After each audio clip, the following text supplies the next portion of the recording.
හරි අද කතා කරන්න යන්නේ අලුත් මාතෘකාවක් එක්ක. හැමදාම ඉතින් අලුත් මාතෘකාවක් කතා කරන්නේ මේ මම අර පහුගිය වීඩියෝස් කීපයකම කරා වලට ඉමර්ජන්සි ෆන්ඩ් එකක් හදාගන්න කියලා. අදත් මම කතා කරන්නේ ඉමර්ජන්සි ෆන්ඩ් එකකින් තියෙන පොඩි වැදගත්කම ගැන. මට මේක අද මගේ යාළුවෙක් මොනකම් කරදරයක් නිසා මතක් වෙච්ච මාතෘකාවක්. ඒ හින්දා මම ඔයාලට කියන්නම්. ඔයාලගේ දන්න කෙන හැමෝටම මේ වීඩියෝ එක පොඩ්ඩක් ෂෙයා කරලා ඒගොල්ලන්ට පොඩි අයිඩියා එකක් ගන්න පොඩි හෙල්ප් එකක් දෙන්න. රයිට්. මේක කතාව. මගේ යාළුවෙක් ඉන්නවා මේ එයාගේ අයියා කෙනෙක් හිටියා පෙන්ෂන් ගියා ආමි කියලා.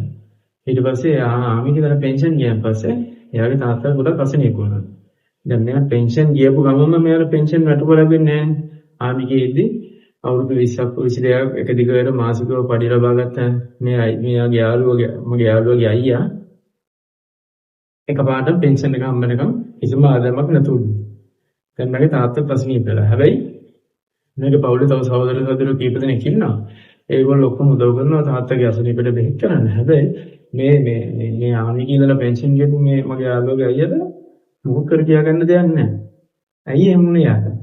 එයාගේ අර දීර්ඝකාලීනව හැම මාසෙම ලැබුණ වැටුප ඒ අදාළ වියදම් CP online storage-in ඔබට අවශ්‍ය සියලුම අදුම් වර්ග දැන් මෙලටි ගත හැක.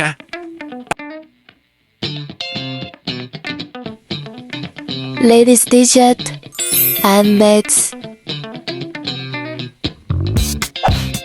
men's t-shirt, ladies t-shirt, batik sarees, ඕනම දෙයක් ඔන්ලයින් ඕඩර් කරලා ඔයාලට ගන්න පුළුවන්. අදම ඔන්ලයින් ඕඩර් කරන්න වගේ ඕඩරේට. මේ ආරම්භ වලට පමණ එයා වෙන් කර අම්බිසක ඒක කිසිම ඉතුරුවක් කරේ නැහැ. අන්න ඔය වගේ අවස්ථාවලට තමයි මේ ඉමර්ජන්සි ෆන්ඩ් කියන අරමුදල ඉතාමත් වටින්නේ.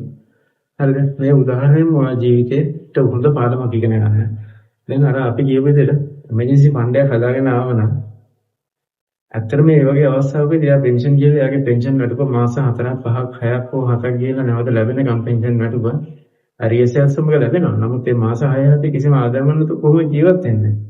මුදල් වලට මේ සමාජයේ ඉහළ තැනක් තියෙනවා. ඒතර මුදල් නැතුව කිසිම දෙයක් කරන්න බැරි බව ඔයාත් දන්නවා මමත් දන්නවා. අපි හැමෝම දන්න දෙයක්. ඒ නිසා ඔයා ගන්න ආදායම කීයක්ද? ඒ ආදායම ලැබුණු ගමන්ම ඉස්සලම හදාගන්න එකේ ඉතුරුමක්.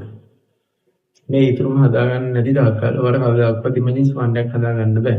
ඉමර්ජන්සි ෆන්ඩ් එකක් කියන්නේ හදිසි අවශ්‍යතා අරමුදලක් කියන එක. හදිසි අවශ්‍යතාවයකට ඒ අරමුදල තමයි යොදාගන්නේ. හැබැයි හදිසි නැති කිසිම දෙයකට ඒක යොදා ගන්න බෑ. එහෙම වුණොත් ඒ අරමුදල හදපිටින් වැඩකුත් නැහැ.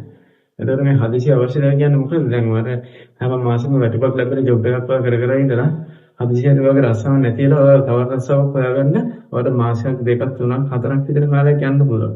අන්නේ කාලෙදී ඔයාලට ජීවත් වෙන්න සමුදලෙන් ඔයාලට ප්‍රයෝජනයක් වෙන්නේ. එතකොට පෙන්ෂන් ගියපු කෙනෙක් හමුදාවේ නිලධාරීන් සාමාන්‍යයෙන් පොඩි වයසෙන් එයාලා පෙන්ෂන් යනවා. පෙන්ෂන් ගිහිල්ලා පෙන්ෂන් වැටුප ලැබෙනකම් හෝ නවරකියාවක් සොයා ගන්නකම් එයාලට පොඩි කාලයක් තියෙනවා කිසිම ආදායමක් එන්නේ නැහැ. මේ කාලේදීම මේ හදිසි අවශ්‍යතාව අරමුදල මාර විදිහට වටිනවා. ඔය ඇවිල්ලා සරල උදාහරණ දෙකක් කියනවා. ඉතින් මේ හදිසි අවශ්‍යතාව අරමුදල හදාගන්න මම එදත් කිව්වා. අදත් මම කෙටියෙන් කියන්න. ඔයා අද ඉඳන් පටන් ගන්න. අද පරිවර්තන කට්ටිය ඇදින ඕන තරම් වැටුප වගේ බැංක් account එකට වැටුප ලැබුණ කට්ටිය ඇදි ඕන තරම් වගේ අතට වගේ වැටුප ලැබුණ කට්ටිය ඇදි ඕන තරම්. වැටුප වේදම් කරන්න කලින් අනිවාර්යෙන් ස්ටාර්ට් එක ගන්න රුපියල් 1000ක් හරි 2000ක් හරි වගේ වැටුප සරලන විදිහට රුපියල් 5000ක් හරි කමන්න ඉතුරු කරන්න. ඊට පස්සේ මේ මොහොතේ නම් බලන්න ඔයාගේ යන වේදම් ටික ලයිස්ට් කරන්න. ෆොටෝ පොතක් අරගෙන නැත්නම් ෆෝන් එකේ ඇප්ස් තියෙන ඕන තරම් Play Store හරි App Store හරි ගිහලා වත් ඩවුන්ලෝඩ් කරගන්න පුළුවන්. Google Store එකේ හරි තියෙනවා. ඩවුන්ලෝඩ් කරගෙන මේ ඇප් එකකින් හරි නැත්නම් Excel sheet එකක් හරි හදාගෙන ඔයාට යන වේදම් ටික අද ඉඳන් මාස දෙකක් විතර යනකම් ලියන්න. ඒක ටයිප් කරලා වෙනවා කැටගරි වල වෙන් කරගන්න. ඒ වෙන් කරන ඒ වේදම් වලට අදාළ මුදල ඔයාගේ ලැබෙන ආදායමෙන් යන්නේ. ඔයාලට ලැබෙන ආදායම වල වැඩි වේදමක් ඔයාලට අගුවම ඔයාලා ලොස් එකතුම මාසෙ අන්තිම ණය වෙන්නේ. මේ හින්දා ඔයාලට ලැබෙන ආදායම අර යන වේදම් වලට අනුව කැටගරි කරලා වෙන් කරගන්න. ඒවල අපි කලින් කරපු වීඩියෝ තියෙනවා ඩිස්ක්‍රිප්ෂන් එකේ පුළුවන් වුණොත් මම ලින්ක්ස් දාන්න. නැත්නම් ඊට පස්සේ මගේ channel එකේ ගිහිල්ලා බලන්න උඩට ගිහින් බලන්න අවුන තරම් වීඩියෝස් තියෙනවා අපි දාලා.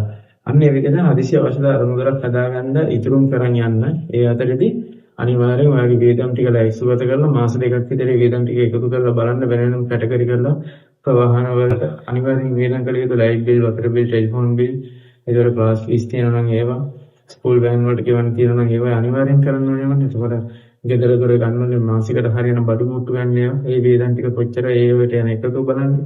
ඊට හදිසියෙ වාර ජොලියක් දාන්න ඕනොත් එහෙම පොඩි පාටියක් වගේ දාන්න ඕනොත් යාළුවොත් එක සෙට් වෙලා ඒ වගේ යන වේදන් හදිසියෙ රයිස් එකක් හරි මොන හරි කැම වේදන් ගන්න රෙලියට යන්න ඕනේ කියලා හිතනවා මාසෙට. ඒවට යන වේදන් වෙනම එකතුවක් ගන්න. ඊට පස්සේ අන්තිමටම දාන්න අන්තිමටම මුලින්ම වෙන් කරන්න අපි ඉතුරු වලට යන මොකද. හරිද? ඔන්න ඔය විදිහට මම මෙච්චර කාලයක් ඉතුරු කරලා නැතුව ඇති අනිවාර්යෙන් අර වේදන් විතරයි කරලා ඇත්තේ. ඒ හින්දා ඔයා ඉතුරු කරන එක වෙනම කැටගරි කරලා හදා ගන්න වගේ වේදන් පොඩේ. ඊට පස්සේ ගාන්ට පෙළ ගස් යන තුන්වෙනි මාසේ නම් ඒ කැටගරි කරපු වේදන් කාණ්ඩ තුනෙන් විතර වේදන් යන විදිහට වගේ ආදායම බෙදලා ඒ ආදායම අදාළ වේදන් වලට බෙදා ගන්න. එහෙනම් මේ විදිහට try කරලා බලන්න අනිවාර්යෙන් ගොඩ දාගන්න පුළුවන් ජීවිතේ හිරගන්න හැම අවස්ථාවකම මුදල් පැත්තෙන්. එහෙනම් ඔයාගේ යාළුවෙක්ට මේ වීඩියෝ එක share කරන්න channel එක අද subscribe කරගෙන යන්න. මොකද මම දන්නවා මේ වීඩියෝස් බලන 80% වැඩි ප්‍රමාණයක් channel එක subscribe කරන්නේ නැතුව බලන්න. ඔයාලා subscribe කරපුවම මට ලොකු support එකක් ලැබෙනවා මේ channel එකේ අපි කියන මේ කරුණු ඔක්කොම මුළු ලෝකෙම ඉන්න මිනිස්සුන්ට දැනගන්න ලැබෙනවා. ඒ වගේම ඔයත් ඒ දැනගන්න මිනිස්සුන්ට කරන්නේ ලොකු උදව්වක්. ඒ වගේ මේ වගේ වටිනා කරුණු තියෙන වීඩියෝස් බොහොම අතලොස්සයි තියෙන්නේ. ඒ අතලොස්ස වගේ යාළුවන්ට ෂෙයා කරලා ඔයත් ඒකට ලොකු දායකත්වයක් සපයනවා. ඒ මිනිස්සුන්ගේ ජීවිතත් ඔයාගේ වගේම ගොඩ දාගන්න. එහෙනම් අපි අලුත් වීඩියෝ එකකින් හම්බ වෙනකන් ඔයාලා හැමෝටම සුබ දවසක් වේවා. ජය වේවා.